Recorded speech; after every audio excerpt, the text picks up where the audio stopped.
Welcome to another episode of New Talks Tech. I'm Neo, and today we're going to be talking about the online love or romance scam.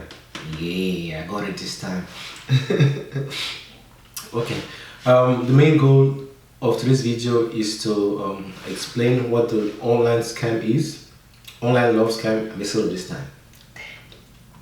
How to identify it, what kind of their typical victims or typical victims. My English is just so bad. And what to do as soon as you identify the scam. So what is the online love and romance scam? Mess it up again. So basically it's actually made up of two parties, the scammer and the victim. The goal of the scammer is to make you fall in love, and then as soon as you fall in love, steal your money. Basically, not stealing your money, that's the wrong way. Make you fall in love and convince you to send them your money. How does that work? Through social media. So for example, you might receive a friend request one day on whatever social media platform. I don't want to give up names due to, I don't know if I'm allowed to give up to calling names of any social media platforms. So basically, the scammer can just go ahead and steal somebody's profile by collecting their pictures, stealing them, and then creating a fake profile picture, and then creating a false identity, and then send this to multiple victims, and hoping they'll accept the request. As soon as the request is accepted, they're going to go ahead and chat with you, build up a relationship, an online relationship, and make you fall in love. And as soon as you fall in love, they're just going to throw a bait, which is basically asking you for money in a very, very small amount. What that does is, like I said, it's a bait, is to check if you are willing to send them money. So for example, they might cook up a story of how their rent due, and they just need $100 or $50 to complete their rent. And because you're in love, they're going to pressure you, like saying, oh, my landlord is going to kick me out or evict me, please send me this money. And you, what lives here? Why did I say that? I don't know what that means in English, but you being so kind and all, going to go out of your way and send the money. What you've actually done is tell the scammer that, oh, I have some spare change and I'm willing to help you, or you can ask for more. Basically, that's what you just did.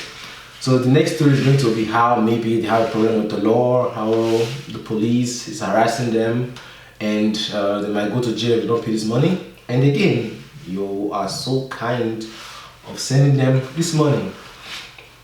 So why it's actually kind of complicated, or you might be like, oh, why do people actually send money to people that they have never met? It's just because of the nature of the subject. I mean, you go to work every day, come back home, you are lonely, or maybe you're divorced, you're a widow or widower, or you just don't have connection with your kids anymore and you just need love in your life, or basically you just need attention, or you seek attention, and then somebody comes out of the blue with all the right words, all the right sentences, and you'll be like, oh, maybe this is actually a second chance of being happy. But that's what the scammers are counting on. So again, typically their victims are actually elderly people who have maybe nothing to do, or very, very lonely. Again, lonely people. So yeah, that's actually the most common victim, because youngsters like us are just so busy. We're on social media, but we don't have time to, like, I don't know, be in love with somebody that we have never met before, or let's put it that way. So yeah, so how that works is, like I said, as soon as you send money, you are telling them to ask you money. So let's go back to how and why it's complicated, and how they can actually just hook you on their grip and just keep collecting every last dime of your money. It comes down to nothing but love. Like I said, if you love somebody, you're gonna actually do whatever they want just to make them happy. So imagine if this person has been talking to you for months. These scammers are actually very, very patient, and they ask for money the first time. You go ahead and give them the money without any questions, and they come again and say, oh, I have a problem with the police, can you bail me out again? And again, you're not thinking much into it. You send them the money, and this is where it actually escalates. It's where they can come ahead and formulate this kind of sentences like, oh, you're very kind to me, I don't feel like it's fair you keep sending me this money, I can't wait to be with you, let's just try and find a way so I can come over to where you are, and so we could be together. I don't worry, no matter how much you pay me now, no matter how much you loan me now, I'm gonna pay you in double or triple. Or you love me, why can't you help me? And then you'd be like, okay, if it's not true, why does he want to meet me? Like, why does he want to come and meet me? But what you don't know, what you're thinking about is, he's never or she's never coming to meet you. It's just a loop that never ends. As long as you have money, it's never going to stop. It's a transaction between the scammer and the victim. So you might go ahead and send him money for the visa processing fees. I don't know if my English is correct. And then you might go ahead and pay for all the medical clearance, the insurance, the plane ticket, with all this is money. And then as soon as you send that money, it's time to come. The day might come where it's time to leave the country, and you get an email, oh, I have problems with immigration, they need money, maybe they found some things in my bag that I shouldn't have, I need more money. And you might be like, oh, he's just or she's just right here, let me just send more money to clear this. And mind you, the amount is going to just keep going up from $100. It might start at $100 and end up sending $10,000 or more. So you're going to go ahead and send the money, and then they might leave immigration, fly out of the country, and then be like, oh, something happened again, just some random story, and you'd be like, oh, why does he always get into trouble? He's almost here. Send him more money if you have it, of course. And that's how you're just gonna keep sending them money. And as soon as you don't send any more money, you're not going to hear from them. So I don't know if I've actually said the type of victims. Basically, lonely people and elderly people, and those are the most common people. I'm not saying other people can't fall victims. So yeah, how you can actually check if it's an identity theft or a romance scam or online love scam. Actually, you can't actually tell somebody's intent, but you could actually look for red flags like, can I video call with this person? Is this person who he or she says she is, by maybe doing a Google check on the image. If the person says he's in America, you can try to get the IP address of the person. How to do that, maybe I'm going to make a video about that. Check out the IP address of the person. If the person says he's in Nigeria or he's in America, and they're sending money to Tanzania. Sorry, I'm using those countries. I don't know why. It has nothing to do anywhere, but just so you get the picture, the person says he's in A and you're sending money to B, that's also a red flag. And what I also find strange is how they see all these red signs. Like sometimes I've actually talked to victims, like seriously, I've talked to some victims, and I was like, didn't you see any red flags? Because I just want to know how they're thinking, or how they couldn't see black when it was see black. Again, let's leave the black, see A instead of B. And they actually see the red flags, but surprisingly, they keep making excuses. Like for example, I'll be like, he said he was in America. Why are you sending him again? He says he's in planet A. Why are you sending money to planet B? Oh, I thought maybe his mom, his dad, his relative needed the money.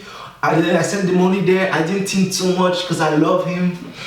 I loved her. I loved her. And then, I'll be like, okay, couldn't you at least video call him or FaceTime?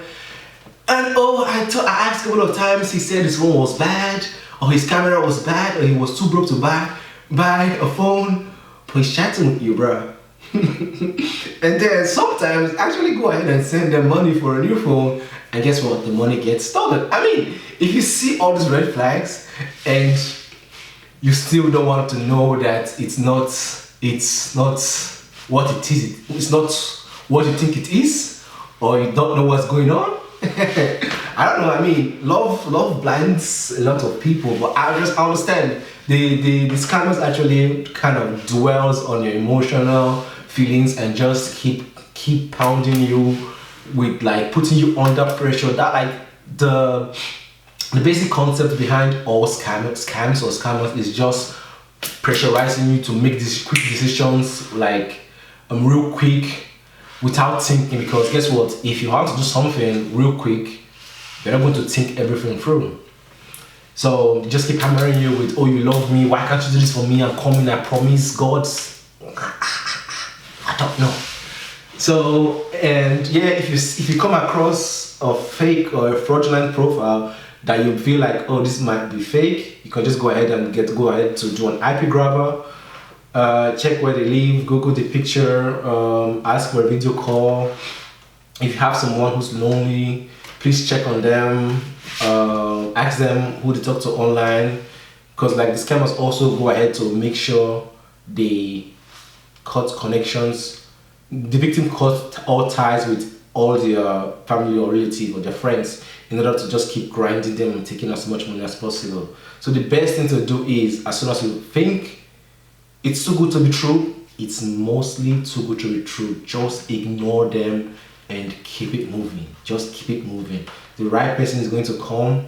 You're going to just do some random tests, like I said, time, WhatsApp calls, just check the IP, and yeah, you're going to know if they are true, if they are real or fake. And if it's fake, please be sure to report the account so they don't go ahead and also scam other victims, because you just report, maybe one person reporting the profile more might help whoever social media platform to just spam the account, thereby saving a lot of money for other victims. So yeah, if you like this video, or if I forgot anything, please be sure to comment down below. I could make up a follow-up video. If you want to go into the technicalities, you can email me, or just comment on the video. And I think next week I'm going to be talking about Bitcoin scams or some type of scam, or I really don't know yet. I'm all over the place. So, but again, if you like this video, please be sure to click on the like button. Be sure to subscribe also, and then click on the notifications. Please, I'm actually just, anyways, you know the drill. So thank you for watching this video, and I'm your lovely host, Neo. See you next week. Bye bye.